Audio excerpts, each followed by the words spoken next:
Es el mayor sistema de transporte de mercancías del mundo. Una compleja red que cubre Estados Unidos.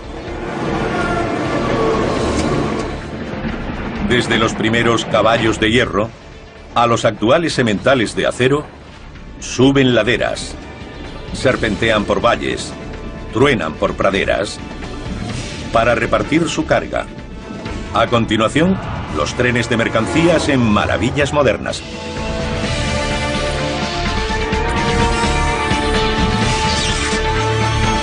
Maravillas modernas, los trenes de mercancías. Bienvenidos a North Platte, Nebraska, sede del mayor centro ferroviario de mercancías del mundo. El Bailey Yard de la Union Pacific. El centro ocupa unos 14 millones de metros cuadrados. Mide 13 kilómetros de largo y 3 de ancho. No hay otro como este en el mundo. Es el corazón de las operaciones ferroviarias. Aquí los vagones de mercancías se canalizan, clasifican y reasignan a nuevos trenes que los acercarán a su destino final. Casi todo lo que se produce en Estados Unidos se transporta en tren. Vinos, quesos, vegetales, televisiones, radios, coches, piezas de repuesto, cualquier cosa. Casi todo lo que usa diariamente este país pasa por North Platte.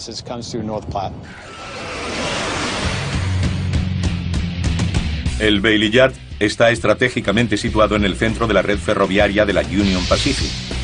Es tan grande que desde cualquier punto solo se puede divisar un tercio.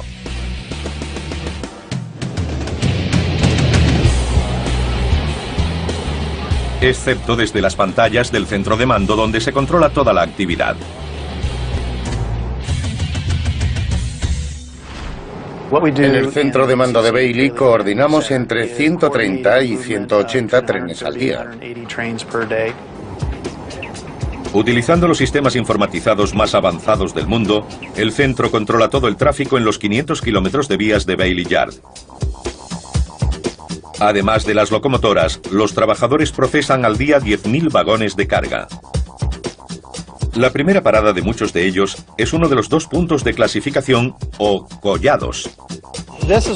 Aquí procesamos los trenes con destino al este. Los que entran en North Platte se clasifican antes de partir hacia sus destinos finales. Cogemos los vagones que han llegado y los clasificamos antes de salir hacia destinos más remotos. El collado es una colina artificial que permite la entrada de más de 4 vagones por minuto. La gravedad les hace bajar. El ordenador registra el peso del vehículo a su paso por esta báscula. El vagón pasa después por un sistema de retardadores informatizados o frenos que actúan sobre las ruedas para decelerar el vehículo. Los frena adecuadamente, no solo a la distancia que necesitan para llegar al otro extremo, sino que calcula lo que queda de rail. El ordenador le hará circular de 20 a 2 kilómetros por hora, si es necesario, para permitir un manejo seguro de la carga. Es increíble ver la suavidad con la que llegan los vagones después de bajar el collado. El destino de cada vagón está registrado en un ordenador. Este acciona automáticamente el cambio para que llegue directamente a la vía asignada. En el otro extremo del collado hay un equipo de control. Son los que enganchan los trenes que van a salir de North Platte. Nosotros los separamos aquí y ellos los reúnen allí abajo. Locomotoras de maniobras por control remoto, menos potentes que las normales, van montando los trenes cuando se acumulan suficientes vagones con un mismo destino. El collado era el punto neurálgico del centro. Gran parte del tráfico se gestionaba así. Los cambios han permitido liberarse de tanta tensión. Ahora se usan trenes como estos que vemos. Parten de su punto de origen como una gran unidad y llegan a su destino de la misma manera. Los trenes con el mismo tipo de carga como los de carbón se gestionan de forma diferente ya que no deben ser reasignados. Para cada tren de carga única hay 26 vías, algunas con apeaderos, que les permiten detenerse, repostar y partir sin tener que desengancharse de la locomotora. Todos los trenes que llegan aquí se someten a una inspección mecánica. Tenemos un equipo parecido al de la Fórmula 1 que se encarga de nuestras locomotoras. Son 5 hombres y mujeres que comprueban cada máquina que llega, el combustible, el aceite, limpian los parabrisas y la dejan lista. Nuestro objetivo es hacer el trabajo en 45 minutos. El equipo tiene que estar aquí en cuanto levantamos la bandera azul. Además de paradas en boxes, el Bailey Yard tiene un depósito de reparación de locomotoras del tamaño de 5 campos de fútbol. No es un taller de grandes reparaciones. Aquí hacemos un mantenimiento trimestral, semestral, anual y trianual a nuestras locomotoras.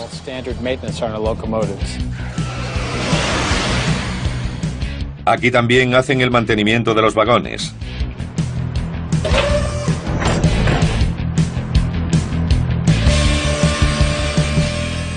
Uno de los problemas más comunes son las ruedas y ejes que se averían en ruta.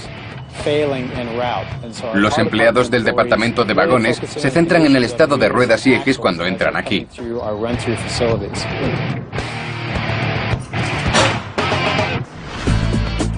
En North Platte cambiamos una media diaria de entre 55 y 60 juegos de ruedas e inspeccionamos más de 13.000 vagones al día. El Bailey Yard cuenta con 4.000 empleados de la Union Pacific que trabajan día y noche los 365 días del año para mantener la actividad. En North Platte hay unas órdenes de producción muy claras. Aunque llueva, nieve, haga sol, viento o granice, debemos cumplir los objetivos porque si no, retrasamos el flujo de mercancías en ambos sentidos. No podemos permitirnos ese lujo en la Union Pacific.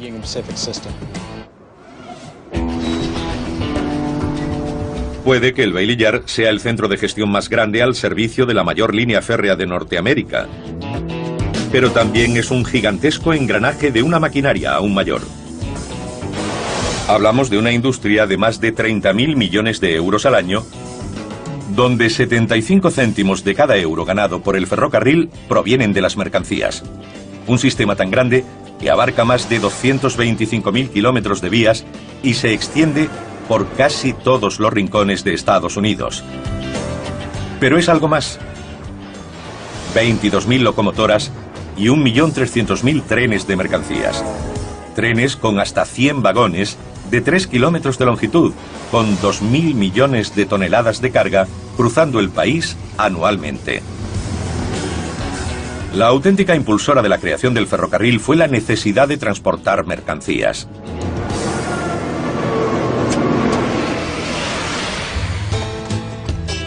El negocio ferroviario nació en forma de rudimentarios carromatos tirados por caballos como estos, moviéndose sobre raíles en minas de carbón y canteras en 1820. Partimos de que son ruedas de acero sobre raíles de acero, y eso reduce el cociente de fricción. Se consigue más movimiento con menos potencia sobre un raíl de acero que sobre barro o caminos de tierra. Pronto aparecieron ferrocarriles que utilizaban caballos para transportar otros productos. Después de 1830, la Tom Thumb y las primeras locomotoras de vapor, como de Best Friend o Charleston, demostraron que el vapor era más fiable y potente que los caballos. Los motores de vapor pronto sustituyeron a caballos y mulas. Y los empresarios del ferrocarril pusieron sus miras en el negocio de las mercancías. Un mercado monopolizado por los crecientes canales de la costa este. En aquel momento les estaba costando abrir canales que fueran realmente útiles. Pensaron en construir un ferrocarril junto al canal y derrotar así a los barcos. El tren, con su sencillez tecnológica, sustituyó rápidamente a los canales, casi de la noche a la mañana. Los trabajadores tendieron vías tan rápido como fue humanamente posible. En 1850 se extendían desde la costa este hasta los Grandes Lagos. En 1869 la Union Pacific y la Central Pacific se encontraban en Promontory Summit, Utah, y completaban el ferrocarril transcontinental. El negocio se extendió rápidamente porque se podía ganar mucho dinero. No había un agujero en West Virginia que no tuviera un ramal que llegara a una mina de carbón. En el noroeste no había colina o valle que no tuviera un tren maderero. El ferrocarril cambió el paisaje de Norteamérica, creando nuevas ciudades junto a las vías, abasteciendo a las nuevas poblaciones de materiales de construcción y otras necesidades, y transportando cosechas a los mercados del este. Podían mandar su dinero y su oro desde California a los bancos del este. Podían sentarse en Wall Street y contar su dinero. Y todo gracias al ferrocarril. La gente del oeste podía adquirir moda francesa en Broadway, Nueva York, y hacer que le llegara a Market Street en San Francisco. Todos los caprichos y necesidades se podían llevar en tren. En el siglo XX, el ferrocarril continuó expandiéndose y desarrollándose más rápido que ninguna otra industria del país. Lo que distingue a Estados Unidos del resto del mundo es que aquí el ferrocarril era una empresa privada. Eran compañías privadas muy competitivas, dirigidas normalmente por capitalistas sin escrúpulos que libraban auténticas batallas. Debido a las luchas internas entre ferrocarriles privados, no existía ningún sistema que distribuyera las mercancías de forma eficiente por las distintas líneas independientes. Durante la Primera Guerra Mundial se temió que el ferrocarril no pudiera satisfacer la demanda. El gobierno federal asumió el mando creando la Administración Norteamericana del Ferrocarril. Su idea fue estandarizar los procedimientos y mejorar el servicio. Poco después de la guerra, el gobierno devolvió los ferrocarriles a la empresa privada. 20 años después, durante la Segunda Guerra Mundial, una serie de ferrocarriles independientes funcionó como un sistema coordinado, y no fue necesaria la intervención del gobierno. La columna vertebral de acero del país desempeñó un papel fundamental en la victoria, pero en los años 50, el monopolio del transporte de mercancías se debilitó rápidamente. Los camiones y el nuevo sistema interestatal de autopistas se alzaron como una nueva amenaza. El ferrocarril, que era una red de pequeños dominios feudales que competían entre ellos en un sistema que favorecía dicha competencia, tenía que enfrentarse, de repente, con un nuevo rival. El ferrocarril respondió fusionándose, mejorando y modernizándose. Hoy los mercancías siguen siendo el medio principal para el transporte de larga distancia. Pero para mantenerse en lo más alto, sus locomotoras necesitarían una puesta a punto digna del siglo XXI. En el interior del edificio 10 de la General Electric en Erie, Pensilvania, cobran vida unas enormes máquinas de 208 toneladas y 44.000 caballos con motor diésel eléctrico. Estas locomotoras ecológicas están llamadas a ser las bestias de carga del ferrocarril de mercancías en los próximos 20 años. General Electric necesita 26 días para construir uno de estos gigantes de acero. Los últimos 12 los pasan en el edificio de ensamblaje final. Esta es la estación 1, la primera de las 4 que hay, donde se hace el montaje final de la locomotora.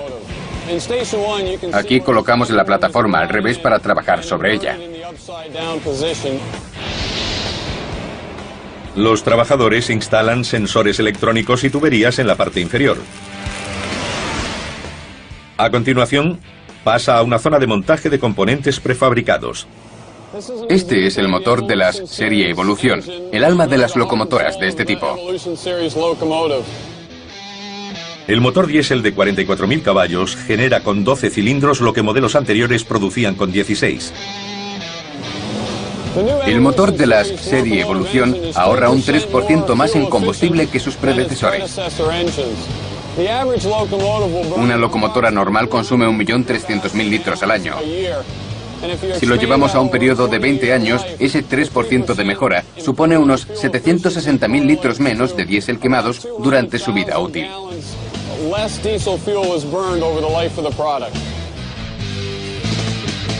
Con el armazón ya en su posición normal, se colocan el motor y otros componentes. Aquí es donde el proceso de ensamblaje de la locomotora se convierte en una cadena de montaje automatizada. En la estación 1 se ha colocado el bastidor boca arriba. Aquí empezamos a montarle la cabina y los componentes en la plataforma. Y hacemos el ensamblaje final de la locomotora.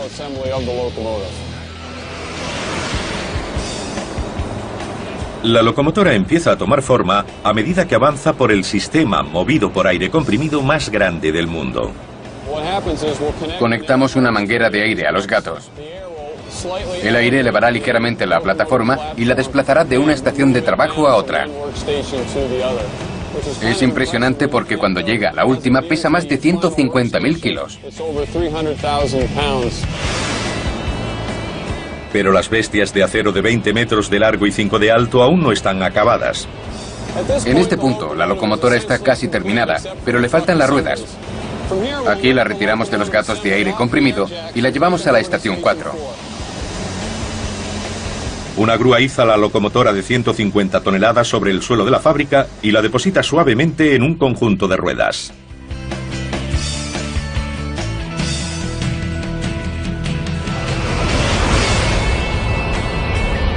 Cuando la máquina se completa en la estación 4, se introduce en una de las cabinas de pintura. Esta de aquí está siendo preparada para esa fase. La pintura es específica de cada cliente que ha encargado la locomotora. Este es un ejemplo de un trabajo terminado para la BNSF. Esta máquina reluciente es mucho más elegante y limpia que las que dominaron las vías durante casi 2 siglos.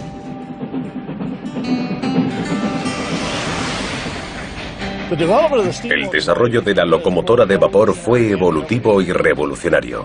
Al principio, el mayor problema fue encontrar las proporciones entre la caldera, los cilindros y los mecanismos de conexión. La primera locomotora que contó con todos los componentes en sus justas proporciones fue una llamada John Bull. La John Bull entró en servicio en 1831 y se convirtió en la primera producida en serie.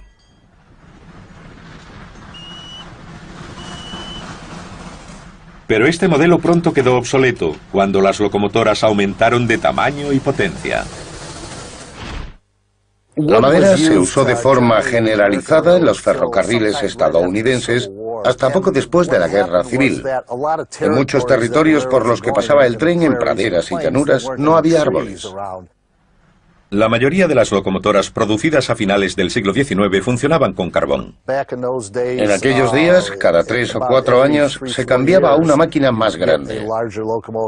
Cada 2 años mejoraba la tecnología. Ocurría como con el automóvil cuando salía un modelo nuevo. El ferrocarril la probaba y si era más eficiente, la compraba. Las locomotoras de principios de los años 20 dejaban en pañales a sus predecesoras. Puede que su tamaño y potencia hayan cambiado drásticamente. Sin embargo, hubo pocos cambios fundamentales en su funcionamiento. El vapor presurizado entra por un lado del cilindro y empuja al pistón. Una válvula pasa el vapor al otro lado y obliga al pistón a volver. Una serie de bielas convierten el movimiento horizontal del pistón en el de rotación de las ruedas. En la Segunda Guerra Mundial, la locomotora de vapor había alcanzado la cima de su desarrollo tecnológico. Eran un orgullo para los hombres que tuvieron la oportunidad de trabajar en ellas. Trabajé 51 años para DIH, después para otras empresas y al final para la Canadian Pacific.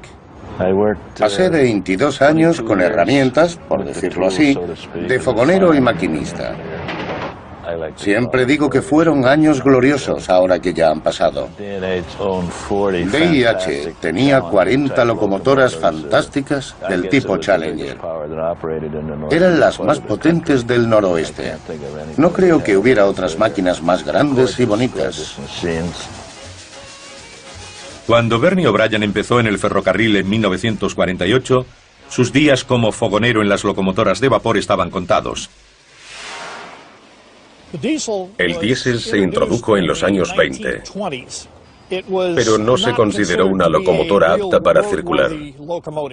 Se usaban para maniobras, en operaciones especiales, en líneas de tren ligero, pero no se les consideraba una amenaza real.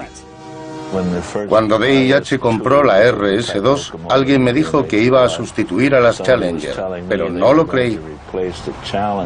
Era divertido porque poner a la RS-2 junto a la Challenger era como poner a un gigante al lado de una persona pequeña. La Electromotive Corporation de Cleveland, Ohio, creyó que hasta que no se pudiera sustituir una locomotora de vapor por una diésel del mismo tamaño, el diésel no llegaría a ninguna parte. En 1939 crearon la FT, Freight Diesel, que era una diésel de 2 unidades, con motores de 16 cilindros con una potencia de 1.350 caballos cada una. Esa locomotora acabó con el motor de vapor. Me dio mucha pena. Nuestras últimas Challenger tenían solo 6 años cuando la retiraron del servicio. Cuesta trabajo creerlo. La locomotora de vapor no cumplió todas las expectativas porque no era buena tractora. Requería mucha mano de obra y era muy frágil. La diésel es como un turismo. Es automática, arranca y adelante. La mecánica de una locomotora diésel es muy diferente a la de vapor. En el cilindro, un pistón comprime una mezcla de combustible y aire hasta que se inflama. La explosión baja el pistón que mueve el cigüeñal. Un alternador convierte el movimiento del cigüeñal en energía eléctrica que es transmitida a los motores de tracción de cada eje para mover las ruedas.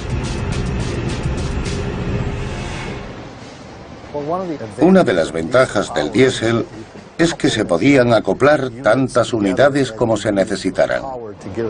Dependía de la potencia requerida. Un solo hombre controlaba todas las unidades. Como sus predecesoras de vapor, cada generación de locomotoras diésel eléctricas dejaba atrás a las anteriores. Hoy las de mercancías mueven más tonelaje que nunca. Pero es un logro que requiere algo más que potencia, especialmente cuando se recorre una de las vías más traicioneras de Norteamérica. Con sus acusadas pendientes, curvas cerradas y fuertes bajadas, el puerto del Cajón en el sur de California es una de las vías férreas más peligrosas de Estados Unidos. Patrick Márquez, maquinista de la Burlington Northern Santa Fe, debe hacer este viaje varias veces a la semana.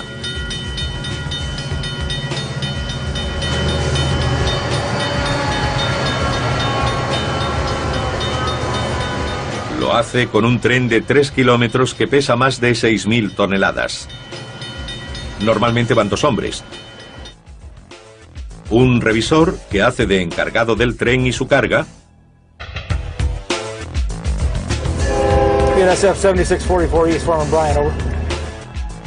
Y el maquinista o conductor del tren.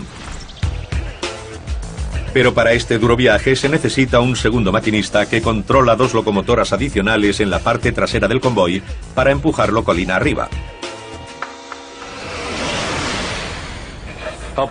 Ahora se pondrá en contacto conmigo y me hará saber cuándo está enganchado al tren para irnos.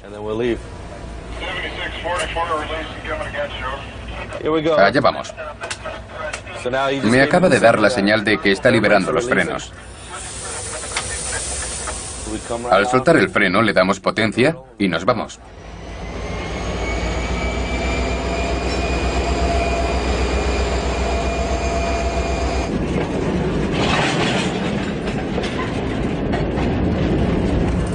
Cuando pasemos esa curva veremos que la velocidad desciende espectacularmente, porque a partir de ahora es todo cuesta arriba.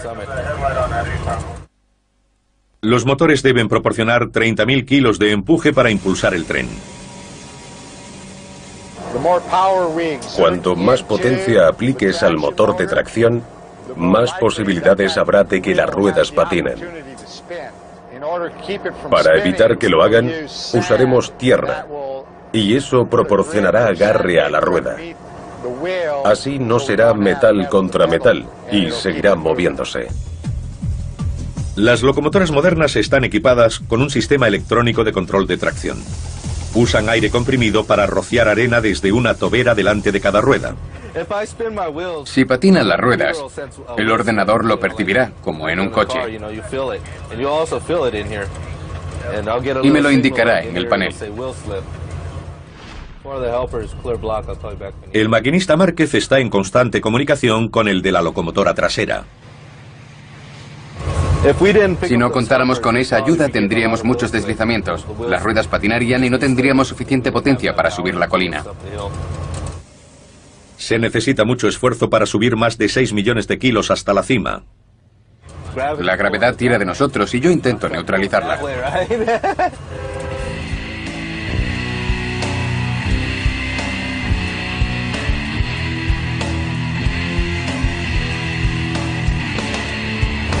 Si paro ahora y suelto los frenos sin dar potencia, caeremos hacia atrás. Con las herramientas necesarias para mantener el tren en movimiento, Márquez puede sentarse y disfrutar del viaje hasta la cima. Bueno, más o menos. Es una alarma, un dispositivo de seguridad, para mantenerme despierto.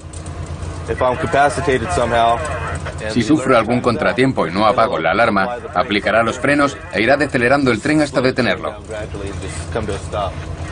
Solo hay que apretar este botón de alerta. Cada vez que salta, si hago algo con el acelerador o con los frenos, también se resetea, porque eso demuestra que estoy despierto, que he movido los controles. Márquez tiene que parar el tren en la cima para apagar los motores auxiliares. Solo tengo que disminuir la velocidad y el tren irá deteniéndose.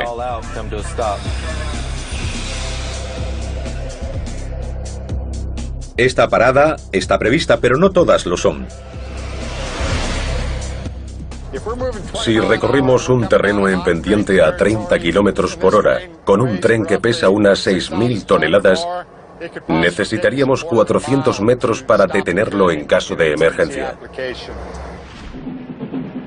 Como sabían los primeros ferroviarios, no poder detener un tren a tiempo era accidente seguro.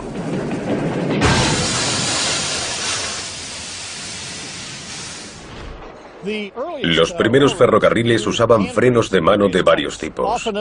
Normalmente eran tan simples como una palanca empujando un bloque de madera contra la rueda. Cuando los vagones se hicieron más grandes, se usó un mecanismo que tensaba la cadena que tiraba de las zapatas de los frenos contra las ruedas. Pero había que hacerlo a mano. Cada 5 o 6 vagones había una persona que accionaba los frenos de su tramo. El de guardafrenos era un trabajo muy peligroso, porque existía la posibilidad de que saliera despedido o perdiera pie. Había que pasar de vagón en vagón por el techo, accionando los frenos para detener el tren.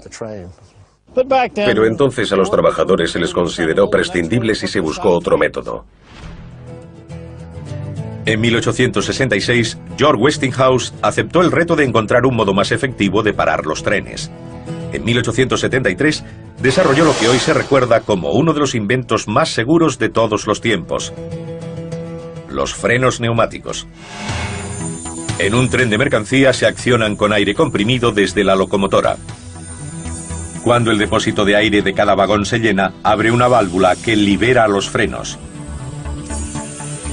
Solo cuando el último vagón suelta sus frenos puede moverse el tren.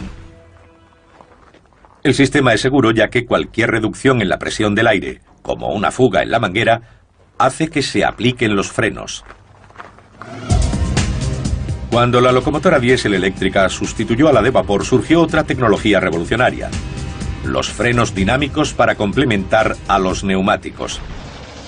En el puerto del Cajón, el maquinista Márquez confía en los frenos dinámicos para empezar a descender. Ahora voy con frenos dinámicos. Convierte el motor de tracción en grandes resistencias. En vez de dar potencia a las ruedas, los motores de tracción se la quitan. Esta energía se disipa en forma de calor. Al carecer de electricidad, endurecen el giro, lo que proporciona resistencia a las ruedas y frena al tren.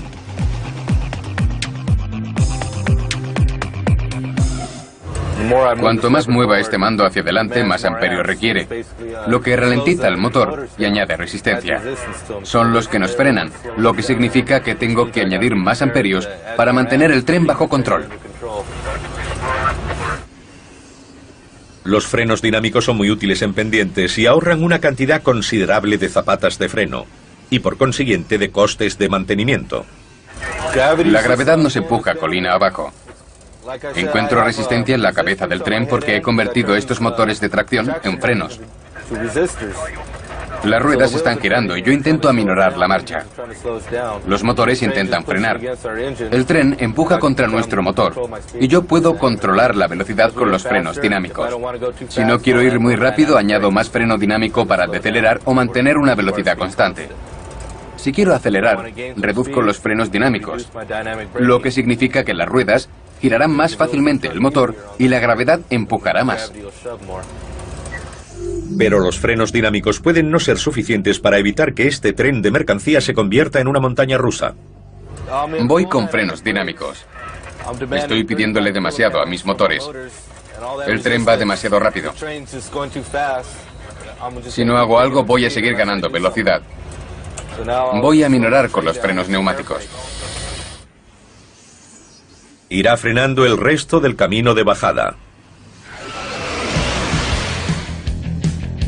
Cuando el tren de 6.000 toneladas llega abajo, de nuevo, se ha superado el puerto del Cajón con cientos de vagones de mercancías. Y los contenedores que transporta son importantes más allá de los productos que contengan. Con el aumento de las importaciones de Asia, estos contenedores han rejuvenecido la industria del ferrocarril.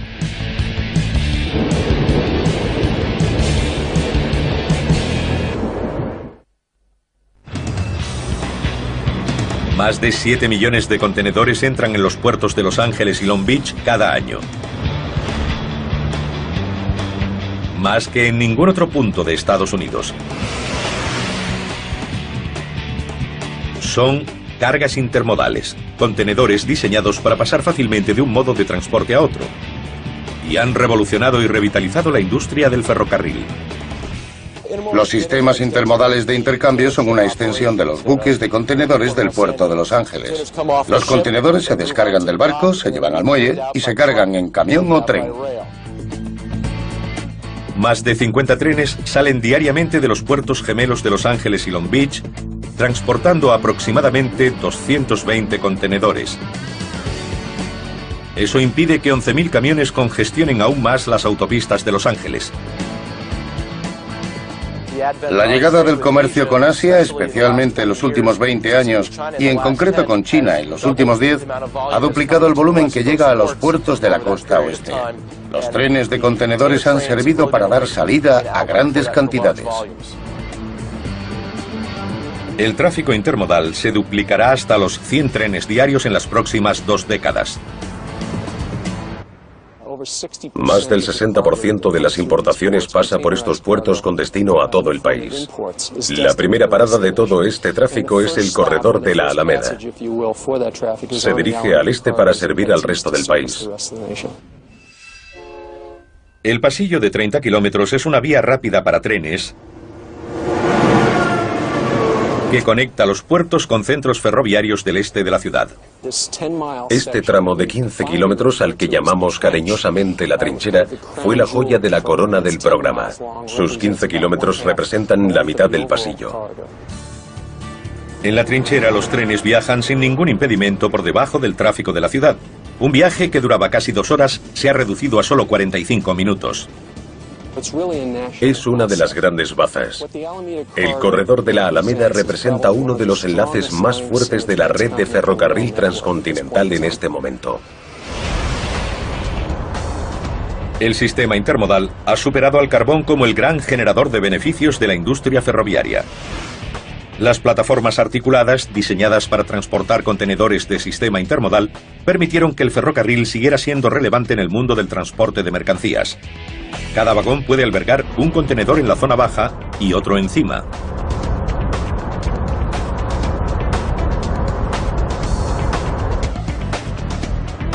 La zona baja hace descender la carga, permitiéndole salvar puentes y túneles y bajando el centro de gravedad. Poder apilarlos significa 2 por el precio de 1. Aumenta el volumen de carga, baja el coste por unidad y hace del ferrocarril un modo eficiente y rentable de transportar mercancías. Las plataformas articuladas no son el primer vehículo para un fin especial. Los primeros eran simples plataformas con ruedas, pero pronto se le añadieron paredes. Este tipo de vagón es una góndola, no góndola como en Venecia. En Norteamérica no hay de esas. Fue uno de los primeros tipos de plataformas de carga. Pero las góndolas no servían para los duros inviernos, los calurosos veranos y los largos recorridos entre las zonas pobladas del país. Se necesitaba un vagón cerrado. Había nacido el furgón, icono del transporte de mercancías de Norteamérica. Los furgones solían servir como vallas publicitarias rodantes. Algunos furgones se modificaron y se instalaron puertas deslizantes. Servían para el transporte de ganado. Contaban con un buen aislamiento y depósitos de hielo en cada extremo. También se usaba como refrigerador de productos perecederos. Los vagones refrigerados cambiaron el modo de alimentarse de Norteamérica. Estos vagones eran fresqueras sobre ruedas. Funcionaron bien hasta la llegada de la comida congelada. Y llegó el vagón refrigerado mecánico. A principios de los años 50 se usó un pequeño motor diésel para hacer funcionar un refrigerador. Los vagones se convirtieron entonces en una especie de congeladores sobre ruedas. Eso fue el fin de la fresquera. La industria ferroviaria supo acomodarse a todos los mercados de Estados Unidos. La era del petróleo desembocó en la introducción del vagón cisterna. La revolución del automóvil impulsó el transporte de coches. Las caravanas sobre plataformas se desarrollaron en respuesta a la competencia de los camiones de los años 50. Pero con la proliferación de diseños llegó la desaparición de otro vagón, el furgón de cola. La radio posibilitó trabajar con menos personal. No se necesitaban 4 o 5 personas para llevar el tren. Ya bastaba con 2 o 3. El furgón de cola se convirtió en un apéndice innecesario. La tecnología cambió el furgón de cola por el FRED. FRED significa dispositivo luminoso trasero. Para los que perdieron el trabajo por su culpa, la F tenía otra connotación. El FRED puede ser desde una luz parpadeante hasta una bandera roja en el extremo del último vagón. El FRED puede transmitir información sobre la presión del aire y hacer saber al maquinista cómo se comporta el final del convoy. Pero no solo los últimos vagones son ahora más inteligentes. Las operaciones ferroviarias ya se mueven al ritmo de la era de la información.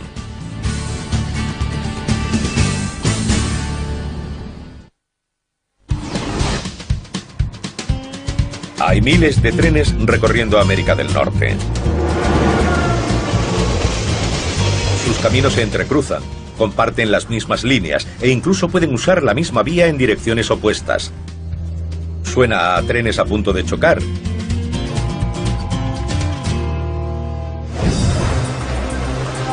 Pero todos los movimientos son vigilados y calculados de cerca por despachos de maniobras repartidos por todo el país. La tripulación del tren es responsable de conducirlo, pero el controlador les da la ruta a seguir. Los controladores son los soberanos de las vías. Y nadie se mueve sin su autorización. El Centro de Operaciones Ferroviarias es la central de los controladores de una de las mayores líneas férreas de Norteamérica. Las instalaciones ocupan 4.200 metros cuadrados, el tamaño de un campo de fútbol. Acoge a 225 empleados. Hay 94 terminales diferentes. Cada controlador se ocupa de 300 a 800 kilómetros y va 2 o 3 horas por delante del horario. Tiene un monitor con el trazado de las vías. Solo tiene que seleccionar y pinchar. El controlador puede cambiar una ruta o dirigir el movimiento de un tren con solo hacer un clic. Es el controlador el que selecciona la ruta del tren, no el maquinista. Es imprescindible que los controladores sepan exactamente dónde están sus trenes en todo momento.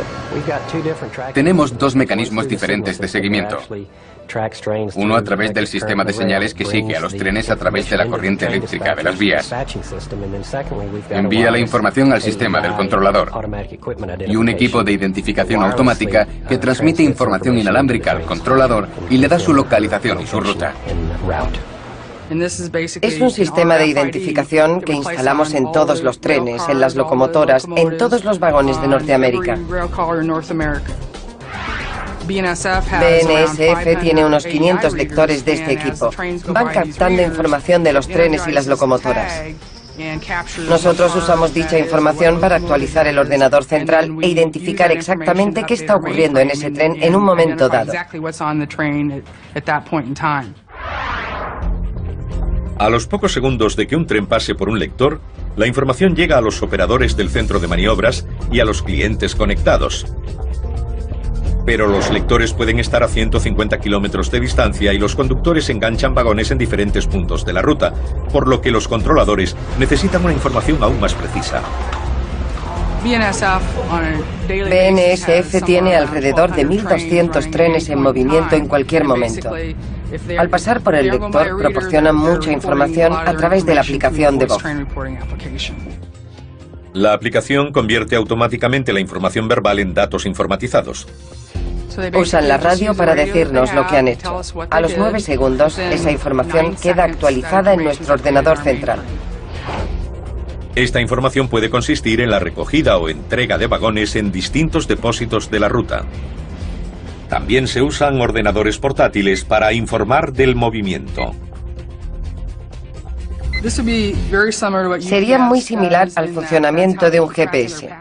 Hace un seguimiento de la mercancía y también sigue a nuestros vagones, a los que podemos considerar un paquete de grandes dimensiones. Así sabemos dónde lo dejamos y cuándo lo hemos hecho. Identificamos al conductor y le decimos qué paquete tiene que recoger. Los ferrocarriles exploran modos innovadores de utilizar tecnología inalámbrica y GPS para aumentar la seguridad en las vías. El sistema de gestión electrónica de trenes, o ETMS, es un claro ejemplo. El ETMS es una red de seguridad virtual para el tren que tiene la capacidad de aminorar la marcha o incluso detenerlo electrónicamente. El sistema de a bordo tendría la autoridad que se le concede habitualmente al maquinista. Él elige la velocidad y la distancia que hay que recorrer. El sistema asume el control de forma automática si el maquinista sobrepasa la autoridad que le concede el controlador, si ignora una señal o si va a tomar una curva demasiado rápido. El sistema vigila constantemente la marcha y determina qué acciones debe tomar el maquinista. Le avisa si no está haciendo lo correcto para que frene o detenga el tren. Si el maquinista no reacciona y no detiene el tren, el sistema lo hace de forma automática. Una vez en funcionamiento, el ETMS permitirá que los trenes sean más seguros y eficientes. A medida que nos adentramos en el siglo XXI, el ferrocarril seguirá siendo el modo más económico y eficaz para transportar mercancías.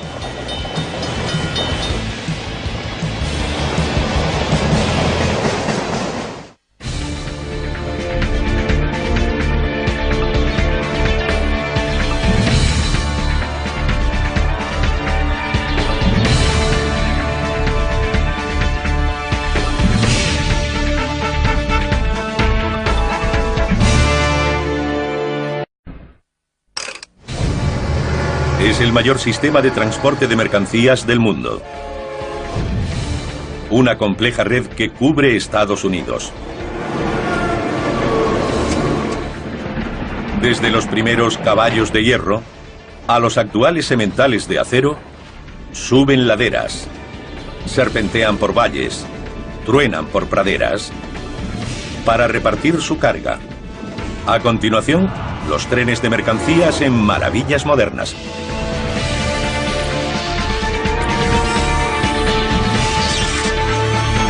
Maravillas modernas, los trenes de mercancías. Bienvenidos a North Platte, Nebraska, sede del mayor centro ferroviario de mercancías del mundo. El Bailey Yard de la Union Pacific. El centro ocupa unos 14 millones de metros cuadrados. Mide 13 kilómetros de largo y 3 de ancho. No hay otro como este en el mundo. Es el corazón de las operaciones ferroviarias. Aquí los vagones de mercancías se canalizan, clasifican y reasignan a nuevos trenes que los acercarán a su destino final. Casi todo lo que se produce en Estados Unidos se transporta en tren. Vinos, quesos, vegetales, televisiones, radios, coches, piezas de repuesto, cualquier cosa. Casi todo lo que usa diariamente este país pasa por North Platte.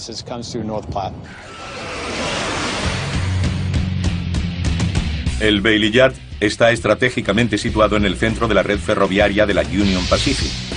Es tan grande que desde cualquier punto solo se puede divisar un tercio.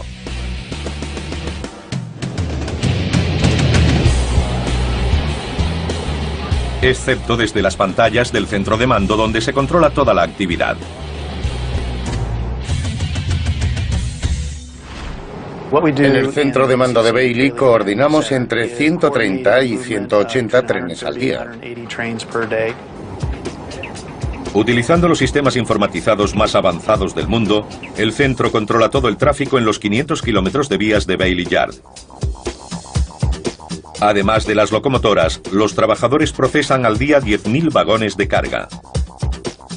La primera parada de muchos de ellos es uno de los 2 puntos de clasificación o collados. Aquí procesamos los trenes con destino al este. Los que entran en North Platte se clasifican antes de partir hacia sus destinos finales. Cogemos los vagones que han llegado y los clasificamos antes de salir hacia destinos más remotos. El collado es una colina artificial que permite la entrada de más de 4 vagones por minuto. La gravedad les hace bajar. El ordenador registra el peso del vehículo a su paso por esta báscula. El vagón pasa después por un sistema de retardadores informatizados o frenos que actúan sobre las ruedas para decelerar el vehículo. Los frena adecuadamente, no solo a la distancia que necesitan para llegar al otro extremo, sino que calcula lo que queda de raíl.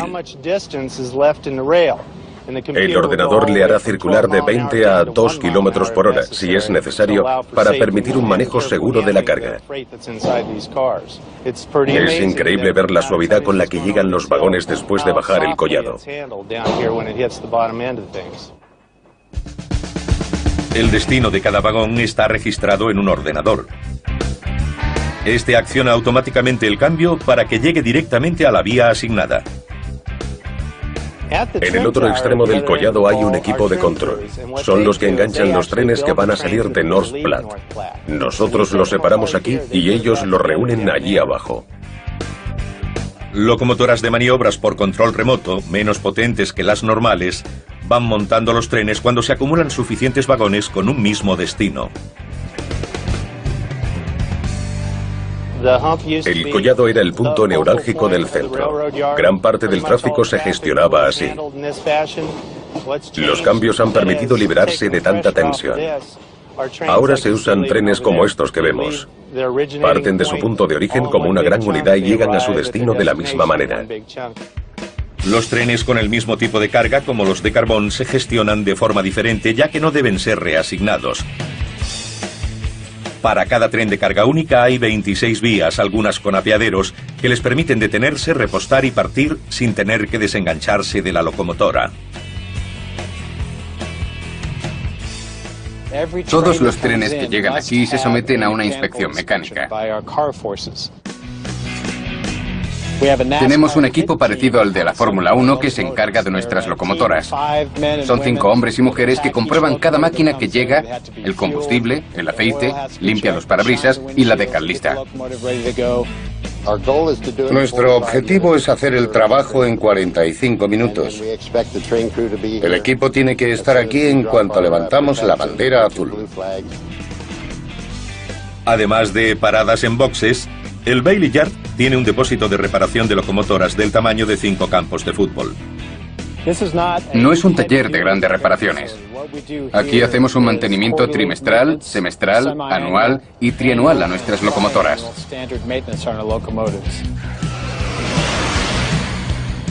Aquí también hacen el mantenimiento de los vagones.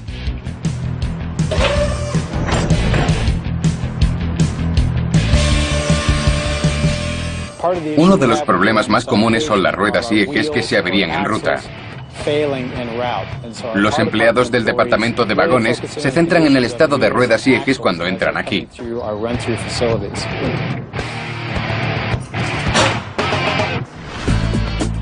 En North Platte cambiamos una media diaria de entre 55 y 60 juegos de ruedas e inspeccionamos más de 13.000 vagones al día. El Bailey Yard cuenta con 4.000 empleados de la Union Pacific que trabajan día y noche los 365 días del año para mantener la actividad. En North Platte hay unas órdenes de producción muy claras.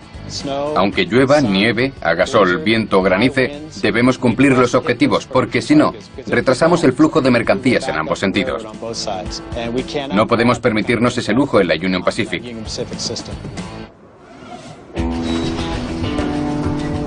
Puede que el Bailey Yard sea el centro de gestión más grande al servicio de la mayor línea férrea de Norteamérica.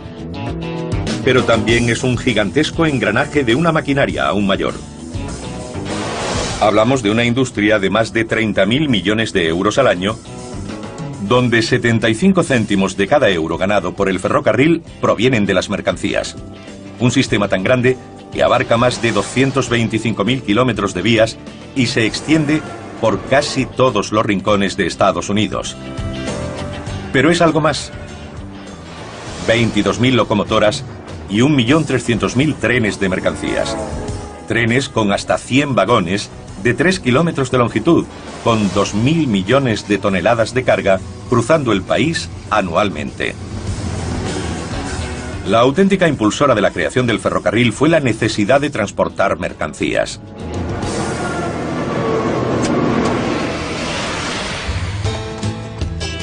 El negocio ferroviario nació en forma de rudimentarios carromatos tirados por caballos como estos, moviéndose sobre raíles en minas de carbón y canteras en 1820. Partimos de que son ruedas de acero sobre raíles de acero, y eso reduce el cociente de fricción. Se consigue más movimiento con menos potencia sobre un raíl de acero que sobre barro o caminos de tierra. Pronto aparecieron ferrocarriles que utilizaban caballos para transportar otros productos. Después de 1830, la Tom Thumb y las primeras locomotoras de vapor, como de Best Frame o Charleston, demostraron que el vapor era más fiable y potente que los caballos.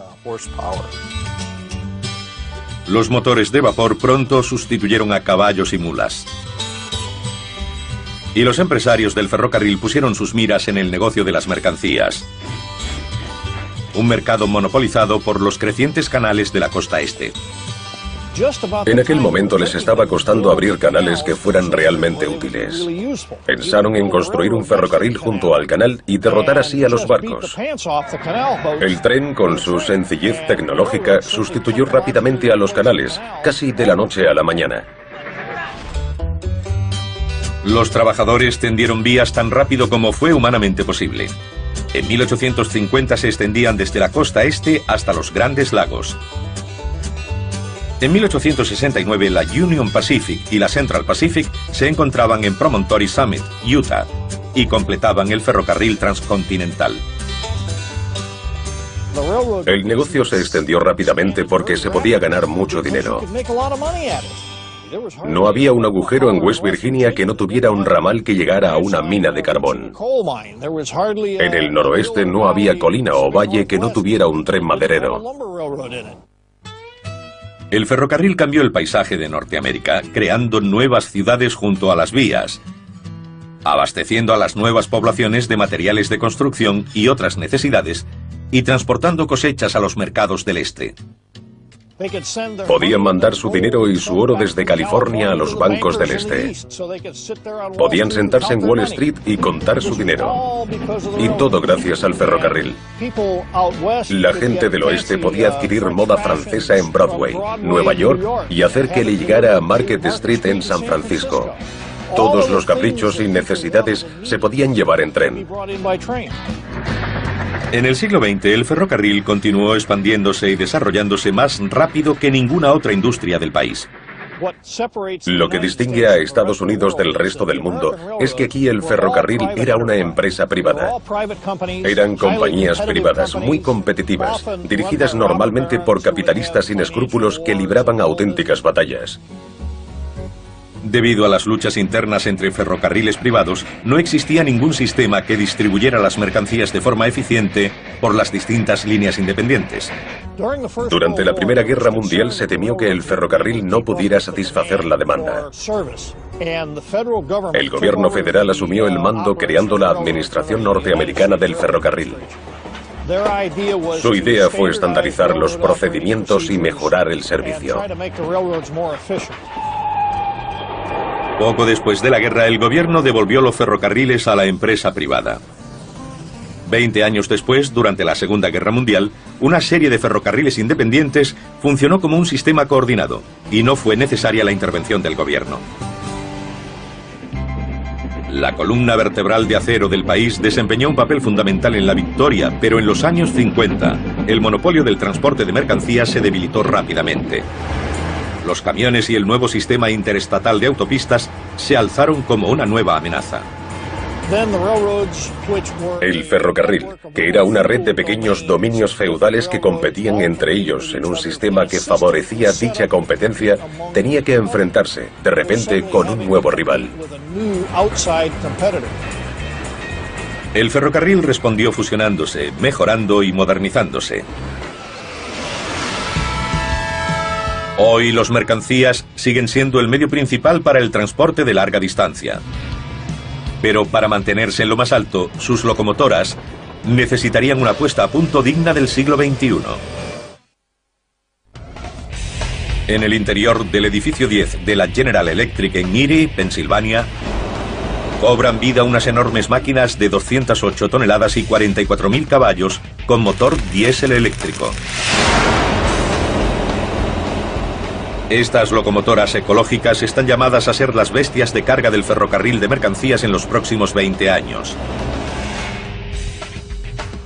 General Electric necesita 26 días para construir uno de estos gigantes de acero.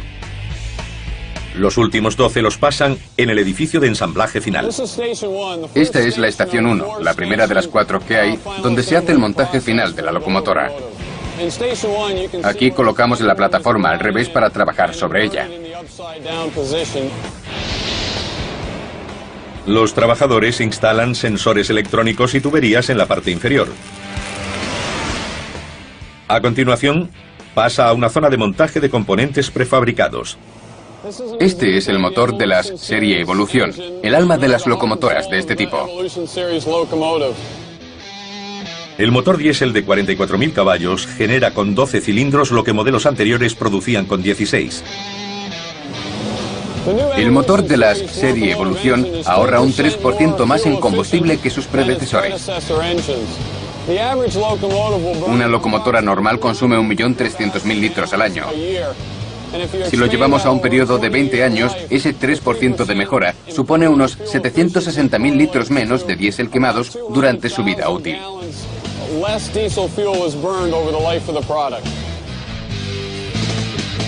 Con el armazón ya en su posición normal, se colocan el motor y otros componentes. Aquí es donde el proceso de ensamblaje de la locomotora se convierte en una cadena de montaje automatizada. En la estación 1 se ha colocado el bastidor boca arriba. Aquí empezamos a montarle la cabina y los componentes en la plataforma. Y hacemos el ensamblaje final de la locomotora.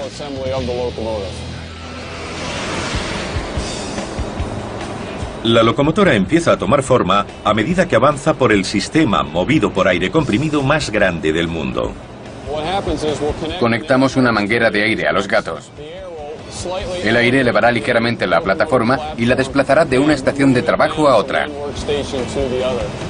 Es impresionante porque cuando llega a la última pesa más de 150.000 kilos. Pero las bestias de acero de 20 metros de largo y 5 de alto aún no están acabadas. En este punto, la locomotora está casi terminada, pero le faltan las ruedas. Aquí la retiramos de los gatos de aire comprimido y la llevamos a la estación 4. Una grúa iza la locomotora de 150 toneladas sobre el suelo de la fábrica y la deposita suavemente en un conjunto de ruedas.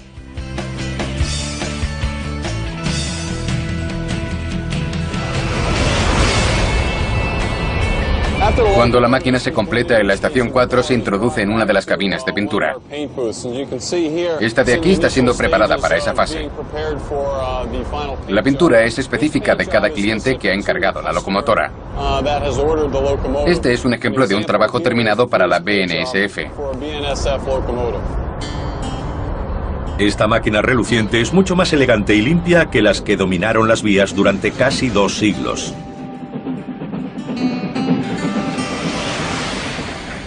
El desarrollo de la locomotora de vapor fue evolutivo y revolucionario. Al principio, el mayor problema fue encontrar las proporciones entre la caldera, los cilindros y los mecanismos de conexión. La primera locomotora que contó con todos los componentes en sus justas proporciones fue una llamada John Bull. La John Bull entró en servicio en 1831 y se convirtió en la primera producida en serie.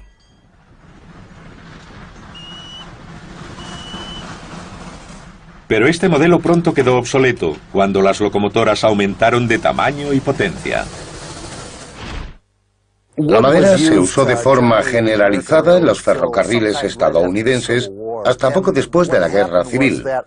En muchos territorios por los que pasaba el tren, en praderas y llanuras, no había árboles. La mayoría de las locomotoras producidas a finales del siglo XIX funcionaban con carbón. En aquellos días, cada 3 o 4 años, se cambiaba a una máquina más grande. Cada 2 años mejoraba la tecnología. Ocurría como con el automóvil cuando salía un modelo nuevo. El ferrocarril la probaba y si era más eficiente, la compraba. Las locomotoras de principios de los años 20 dejaban en pañales a sus predecesoras. Puede que su tamaño y potencia hayan cambiado drásticamente. Sin embargo, hubo pocos cambios fundamentales en su funcionamiento. El vapor presurizado entra por un lado del cilindro y empuja al pistón. Una válvula pasa el vapor al otro lado y obliga al pistón a volver. Una serie de bielas convierten el movimiento horizontal del pistón en el de rotación de las ruedas. En la Segunda Guerra Mundial, la locomotora de vapor había alcanzado la cima de su desarrollo tecnológico. Eran un orgullo para los hombres que tuvieron la oportunidad de trabajar en ellas. Trabajé 51 años para D&H, después para otras empresas y al final para la Canadian Pacific. Pasé 22 años con herramientas, por decirlo así, de fogonero y maquinista. Siempre digo que fueron años gloriosos ahora que ya han pasado. D&H tenía 40 locomotoras fantásticas del tipo Challenger. Eran las más potentes del noroeste. No creo que hubiera otras máquinas más grandes y bonitas.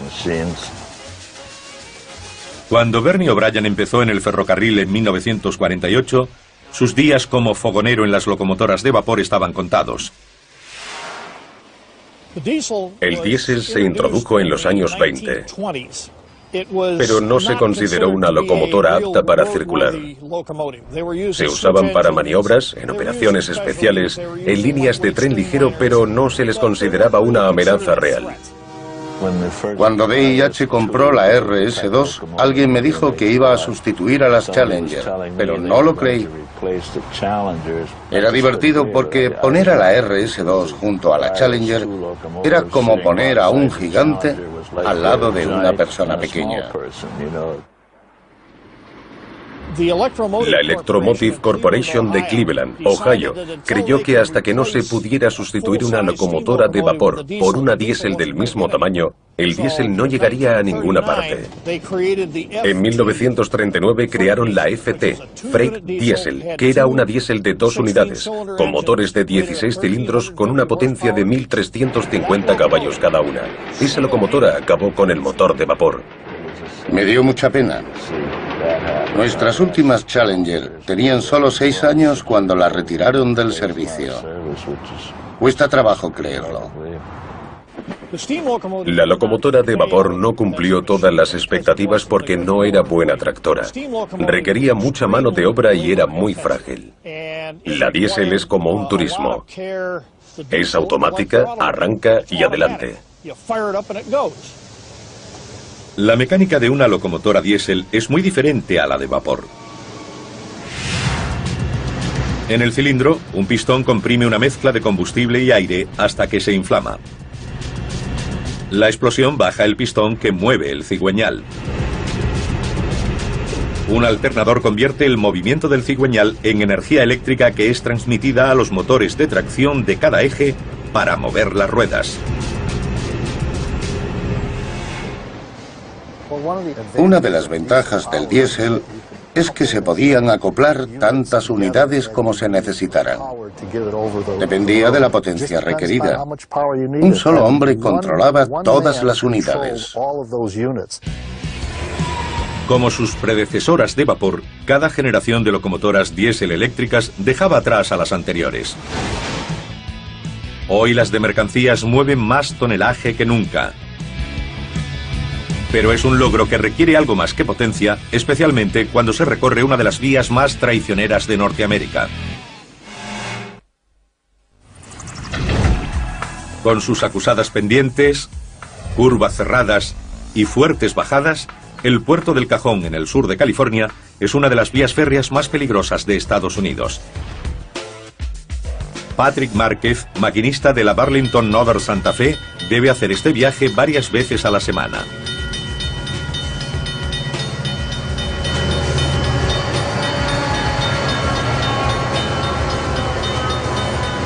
Lo hace con un tren de 3 kilómetros que pesa más de 6.000 toneladas. Normalmente van 2 hombres. Un revisor que hace de encargado del tren y su carga.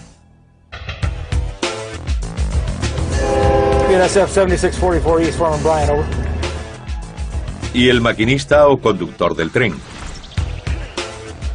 Pero para este duro viaje se necesita un segundo maquinista que controla 2 locomotoras adicionales en la parte trasera del convoy para empujarlo colina arriba.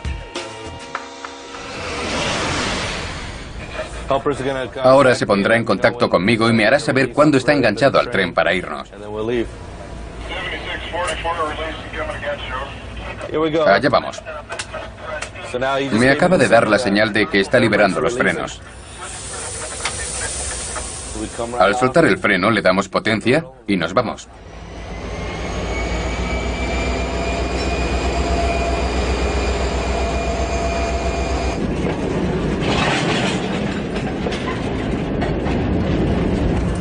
Cuando pasemos esa curva veremos que la velocidad desciende espectacularmente, porque a partir de ahora es todo cuesta arriba.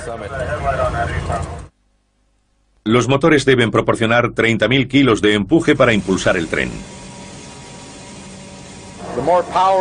Cuanto más potencia apliques al motor de tracción, más posibilidades habrá de que las ruedas patinen. Para evitar que lo hagan, usaremos tierra, y eso proporcionará agarre a la rueda. Así no será metal contra metal, y seguirá moviéndose. Las locomotoras modernas están equipadas con un sistema electrónico de control de tracción. Usan aire comprimido para rociar arena desde una tobera delante de cada rueda. Si patinan las ruedas, el ordenador lo percibirá, como en un coche. Y me lo indicará en el panel. El maquinista Márquez está en constante comunicación con el de la locomotora trasera. Si no contáramos con esa ayuda, tendríamos muchos deslizamientos. Las ruedas patinarían y no tendríamos suficiente potencia para subir la colina. Se necesita mucho esfuerzo para subir más de 6 millones de kilos hasta la cima.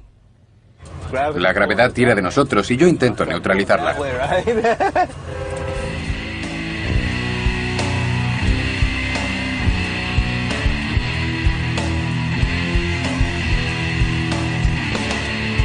Si paro ahora y suelto los frenos sin dar potencia, caeremos hacia atrás. Con las herramientas necesarias para mantener el tren en movimiento, Márquez puede sentarse y disfrutar del viaje hasta la cima. Bueno, más o menos. Es una alarma, un dispositivo de seguridad, para mantenerme despierto. Si sufro algún contratiempo y no apago la alarma, aplicará los frenos e irá decelerando el tren hasta detenerlo. Solo hay que apretar este botón de alerta. Cada vez que salta, si hago algo con el acelerador o con los frenos, también se resetea, porque eso demuestra que estoy despierto, que he movido los controles. Márquez tiene que parar el tren en la cima para apagar los motores auxiliares. Solo tengo que disminuir la velocidad y el tren irá deteniéndose.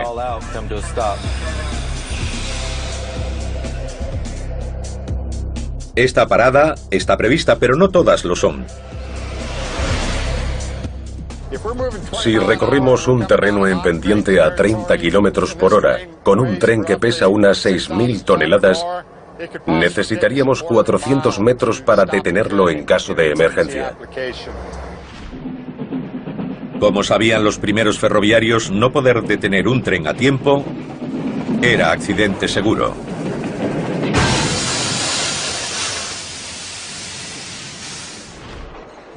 Los primeros ferrocarriles usaban frenos de mano de varios tipos. Normalmente eran tan simples como una palanca empujando un bloque de madera contra la rueda. Cuando los vagones se hicieron más grandes, se usó un mecanismo que tensaba la cadena que tiraba de las zapatas de los frenos contra las ruedas. Pero había que hacerlo a mano. Cada 5 o 6 vagones había una persona que accionaba los frenos de su tramo. El de guardafrenos era un trabajo muy peligroso, porque existía la posibilidad de que saliera despedido o perdiera pie. Había que pasar de vagón en vagón por el techo, accionando los frenos para detener el tren. Pero entonces a los trabajadores se les consideró prescindibles y se buscó otro método.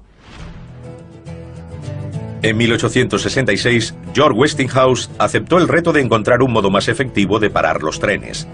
En 1873, desarrolló lo que hoy se recuerda como uno de los inventos más seguros de todos los tiempos: los frenos neumáticos.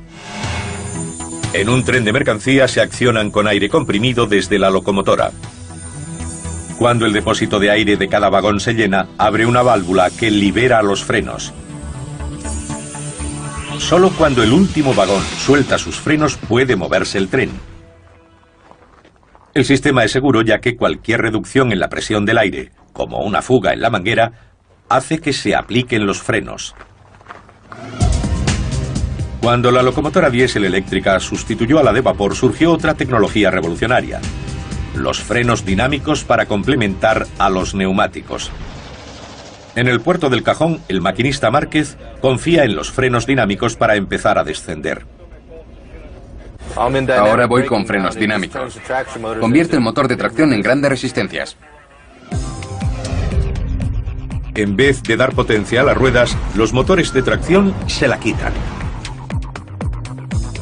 Esta energía se disipa en forma de calor. Al carecer de electricidad, endurecen el giro, lo que proporciona resistencia a las ruedas y frena al tren.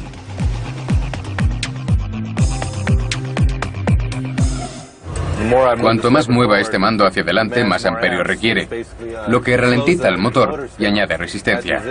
Son los que nos frenan, lo que significa que tengo que añadir más amperios para mantener el tren bajo control.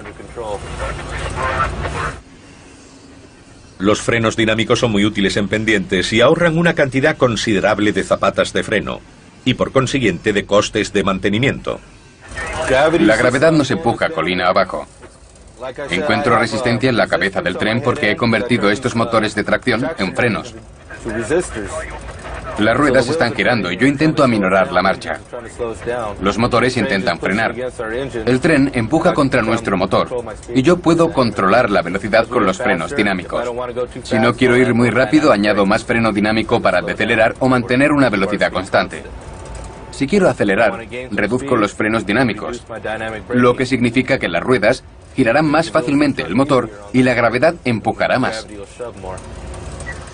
Pero los frenos dinámicos pueden no ser suficientes para evitar que este tren de mercancía se convierta en una montaña rusa. Voy con frenos dinámicos. Estoy pidiéndole demasiado a mis motores. El tren va demasiado rápido. Si no hago algo, voy a seguir ganando velocidad. Voy a minorar con los frenos neumáticos. Irá frenando el resto del camino de bajada. Cuando el tren de 6.000 toneladas llega abajo, de nuevo, se ha superado el puerto del Cajón con cientos de vagones de mercancías. Y los contenedores que transporta son importantes más allá de los productos que contengan. Con el aumento de las importaciones de Asia, estos contenedores han rejuvenecido la industria del ferrocarril.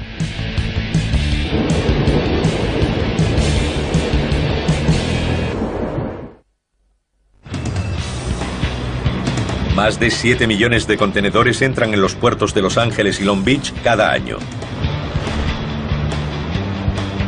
Más que en ningún otro punto de Estados Unidos. Son cargas intermodales, contenedores diseñados para pasar fácilmente de un modo de transporte a otro. Y han revolucionado y revitalizado la industria del ferrocarril. Los sistemas intermodales de intercambio son una extensión de los buques de contenedores del puerto de Los Ángeles. Los contenedores se descargan del barco, se llevan al muelle y se cargan en camión o tren. Más de 50 trenes salen diariamente de los puertos gemelos de Los Ángeles y Long Beach, transportando aproximadamente 220 contenedores. Eso impide que 11.000 camiones congestionen aún más las autopistas de Los Ángeles. La llegada del comercio con Asia, especialmente en los últimos 20 años, y en concreto con China en los últimos 10, ha duplicado el volumen que llega a los puertos de la costa oeste. Los trenes de contenedores han servido para dar salida a grandes cantidades. El tráfico intermodal se duplicará hasta los 100 trenes diarios en las próximas 2 décadas. Más del 60% de las importaciones pasa por estos puertos con destino a todo el país. La primera parada de todo este tráfico es el corredor de la Alameda. Se dirige al este para servir al resto del país. El pasillo de 30 kilómetros es una vía rápida para trenes que conecta los puertos con centros ferroviarios del este de la ciudad. Este tramo de 15 kilómetros, al que llamamos cariñosamente la trinchera, fue la joya de la corona del programa. Sus 15 kilómetros representan la mitad del pasillo. En la trinchera los trenes viajan sin ningún impedimento por debajo del tráfico de la ciudad. Un viaje que duraba casi 2 horas se ha reducido a solo 45 minutos. Es una de las grandes bazas. El corredor de la Alameda representa uno de los enlaces más fuertes de la red de ferrocarril transcontinental en este momento. El sistema intermodal ha superado al carbón como el gran generador de beneficios de la industria ferroviaria. Las plataformas articuladas, diseñadas para transportar contenedores de sistema intermodal, permitieron que el ferrocarril siguiera siendo relevante en el mundo del transporte de mercancías. Cada vagón puede albergar un contenedor en la zona baja y otro encima.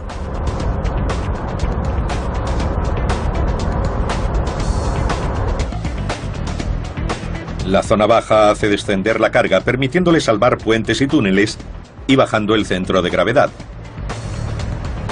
Poder apilarlos significa 2 por el precio de 1. Aumenta el volumen de carga, baja el coste por unidad y hace del ferrocarril un modo eficiente y rentable de transportar mercancías. Las plataformas articuladas no son el primer vehículo para un fin especial. Los primeros eran simples plataformas con ruedas, pero pronto se le añadieron paredes. Este tipo de vagón es una gondola, no góndola como en Venecia. En Norteamérica no hay de esas. Fue uno de los primeros tipos de plataformas de carga. Pero las gondolas no servían para los duros inviernos, los calurosos veranos y los largos recorridos entre las zonas pobladas del país. Se necesitaba un vagón cerrado. Había nacido el furgón, icono del transporte de mercancías de Norteamérica. Los furgones solían servir como vallas publicitarias rodantes. Algunos furgones se modificaron y se instalaron puertas deslizantes. Servían para el transporte de ganado. Contaban con un buen aislamiento y depósitos de hielo en cada extremo. También se usaba como refrigerador de productos perecederos. Los vagones refrigerados cambiaron el modo de alimentarse de Norteamérica. Estos vagones eran fresqueras sobre ruedas. Funcionaron bien hasta la llegada de la comida congelada. Y llegó el vagón refrigerado mecánico. A principios de los años 50 se usó un pequeño motor diésel para hacer funcionar un refrigerador. Los vagones se convirtieron entonces en una especie de congeladores sobre ruedas. Eso fue el fin de la fresquera. La industria ferroviaria supo acomodarse a todos los mercados de Estados Unidos. La era del petróleo desembocó en la introducción del vagón cisterna. La revolución del automóvil impulsó el transporte de coches. Las caravanas sobre plataformas se desarrollaron en respuesta a la competencia de los camiones de los años 50. Pero con la proliferación de diseños llegó la desaparición de otro vagón, el furgón de cola. La radio posibilitó trabajar con menos personal.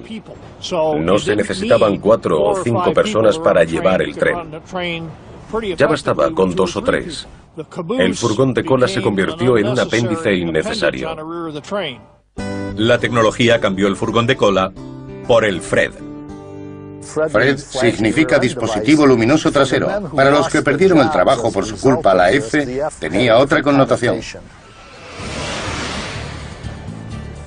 El FRED puede ser desde una luz parpadeante hasta una bandera roja en el extremo del último vagón. El FRED puede transmitir información sobre la presión del aire y hacer saber al maquinista cómo se comporta el final del convoy. Pero no solo los últimos vagones son ahora más inteligentes.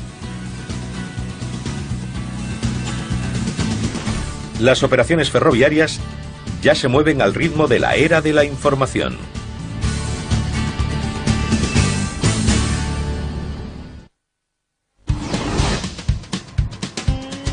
Hay miles de trenes recorriendo América del Norte. Sus caminos se entrecruzan, comparten las mismas líneas e incluso pueden usar la misma vía en direcciones opuestas. Suena a trenes a punto de chocar.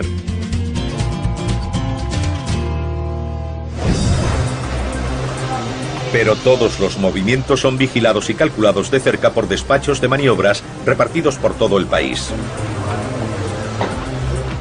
La tripulación del tren es responsable de conducirlo, pero el controlador les da la ruta a seguir. Los controladores son los soberanos de las vías. Y nadie se mueve sin su autorización. El Centro de Operaciones Ferroviarias es la central de los controladores de una de las mayores líneas férreas de Norteamérica. Las instalaciones ocupan 4.200 metros cuadrados, el tamaño de un campo de fútbol. Acoge a 225 empleados. Hay 94 terminales diferentes. Cada controlador se ocupa de 300 a 800 kilómetros y va 2 o 3 horas por delante del horario. Tiene un monitor con el trazado de las vías. Solo tiene que seleccionar y pinchar.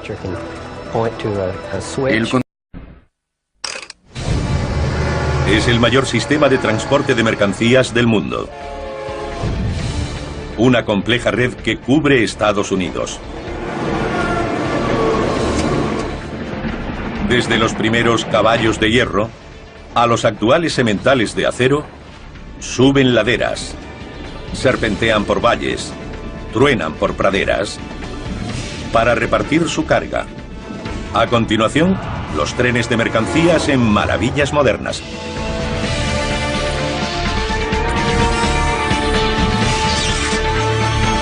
Maravillas modernas, los trenes de mercancías. Bienvenidos a North Platte, Nebraska, sede del mayor centro ferroviario de mercancías del mundo. El Bailey Yard de la Union Pacific. El centro ocupa unos 14 millones de metros cuadrados. Mide 13 kilómetros de largo y 3 de ancho. No hay otro como este en el mundo. Es el corazón de las operaciones ferroviarias.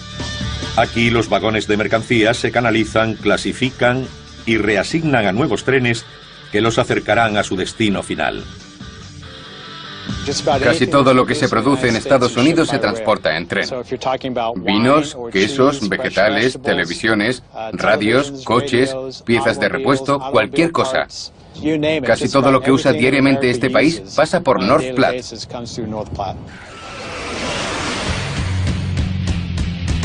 El Bailey Yard está estratégicamente situado en el centro de la red ferroviaria de la Union Pacific. Es tan grande que desde cualquier punto solo se puede divisar un tercio.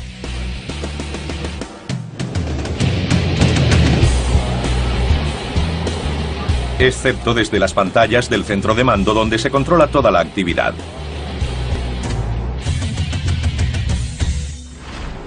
En el centro de mando de Bailey coordinamos entre 130 y 180 trenes. Hicieron ferrocarriles que utilizaban caballos para transportar otros productos.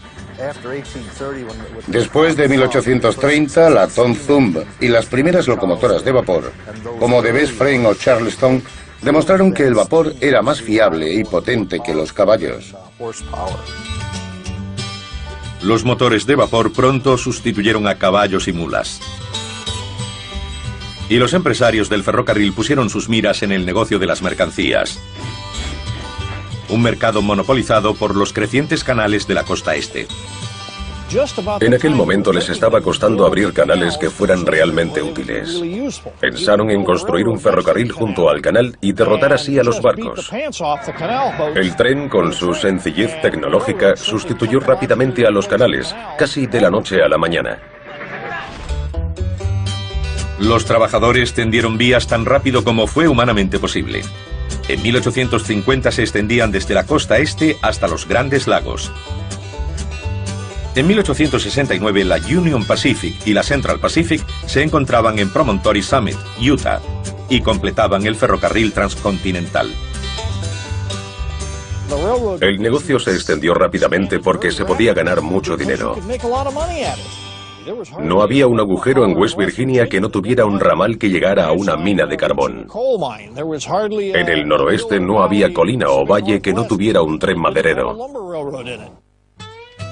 El ferrocarril cambió el paisaje de Norteamérica, creando nuevas ciudades junto a las vías, abasteciendo a las nuevas poblaciones de materiales de construcción y otras necesidades, y transportando cosechas a los mercados del este. Podían mandar su dinero y su oro desde California a los bancos del este. Podían sentarse en Wall Street y contar su dinero. Y todo gracias al ferrocarril.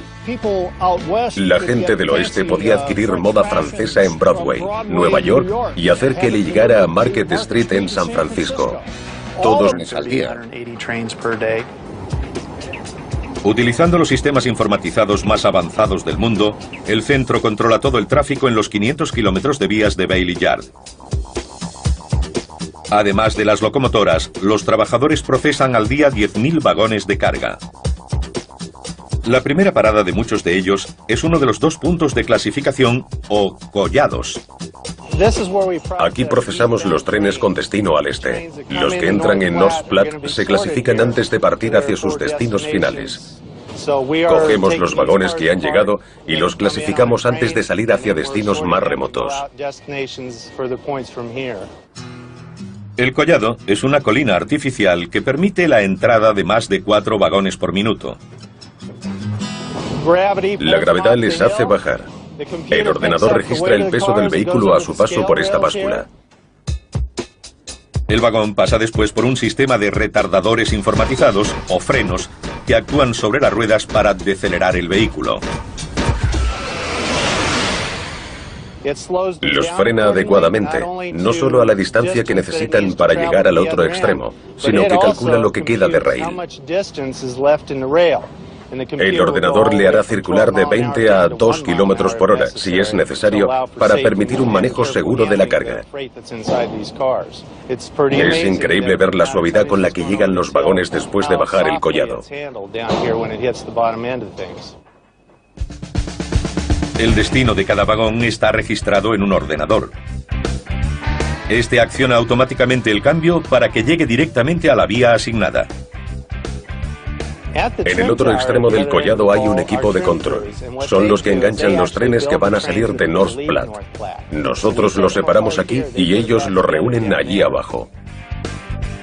Locomotoras de maniobras por control remoto, menos potentes que las normales, van montando los trenes cuando se acumulan suficientes vagones con un mismo destino. El collado era el punto neurálgico del centro. Gran parte del tráfico se gestionaba así. Los cambios han permitido liberarse de tanta tensión. Ahora se usan trenes como estos que vemos.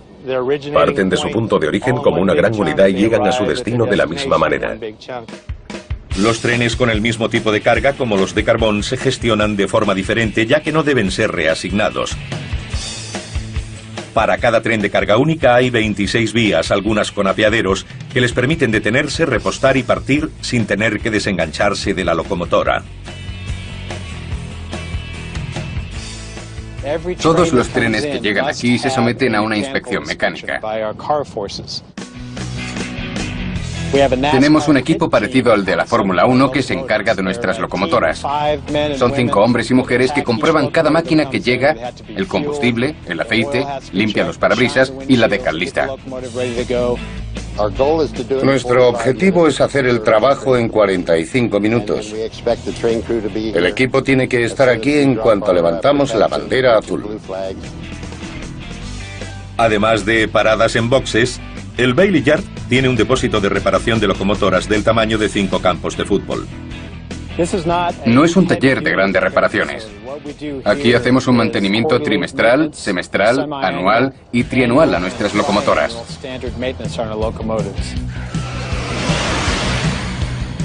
Aquí también hacen el mantenimiento de los vagones.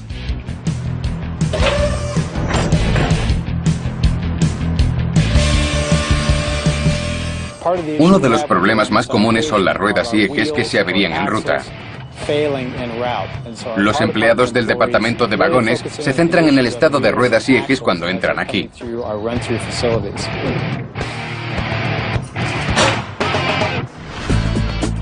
En North Platte cambiamos una media diaria de entre 55 y 60 juegos de ruedas e inspeccionamos más de 13.000 vagones al día.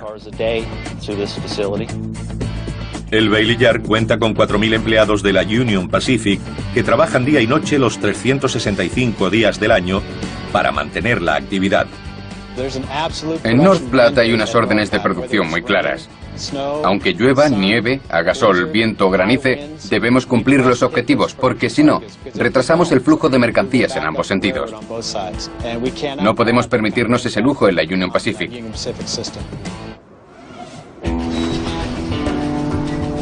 Puede que el Bailey Yard sea el centro de gestión más grande al servicio de la mayor línea férrea de Norteamérica. Pero también es un gigantesco engranaje de una maquinaria aún mayor. Hablamos de una industria de más de 30.000 millones de euros al año, donde 75 céntimos de cada euro ganado por el ferrocarril provienen de las mercancías. Un sistema tan grande que abarca más de 225.000 kilómetros de vías y se extiende por casi todos los rincones de Estados Unidos. Pero es algo más. 22.000 locomotoras y 1.300.000 trenes de mercancías. Trenes con hasta 100 vagones de 3 kilómetros de longitud, con 2.000 millones de toneladas de carga cruzando el país anualmente.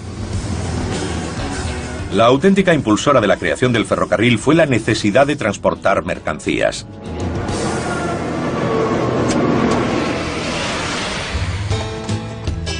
El negocio ferroviario nació en forma de rudimentarios carromatos tirados por caballos como estos, moviéndose sobre raíles en minas de carbón y canteras en 1820. Partimos de que son ruedas de acero sobre raíles de acero, y eso reduce el cociente de fricción. Se consigue más movimiento con menos potencia sobre un raíl de acero que sobre barro o caminos de tierra. Pronto apareció